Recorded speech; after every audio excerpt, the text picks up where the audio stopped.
Hello all, నేను మీ Marcus Shravan Kumar. తెలంగాణలో పంచాయతీ ఎన్నికల పోరు ముగిసింది. తదుపరి స్థానిక సంస్థల ఎన్నికల్లో భాగంగా ఎంపీటీసీ జెడ్పీటీసీ ఎన్నికలు మొదలు కాబోతున్నాయి. అయితే ఇక్కడ చాలామందికి పేరు పలుకుతారు కానీ ఆ పేరులో ఉన్న పూర్తి అర్థం ఏంటో చాలామందికి తెలియదు. అది చెప్పే ప్రయత్నం చేస్తాను. గుర్తుపెట్టుకోండి, జెడ్పీటీసీ అంటే జిల్లా పరిషత్ టెరిటోరియల్ కాన్స్టిట్యుయెన్సీ, అంటే జిల్లా ప్రాదేశిక నియోజకవర్గ సభ్యుడు అని అర్థం. జిల్లా పరిషత్ ప్రాదేశిక నియోజకవర్గ సభ్యుడు అని అర్థం.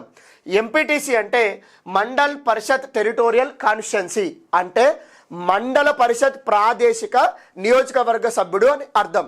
చాలామంది ఇది తెలియకుండా ఎంపీటీసీ జెడ్పీటీసీ అని అంటారండి. వాళ్ళ కోసము నేను ఈ చిన్న షార్ట్ వీడియో చేశాను.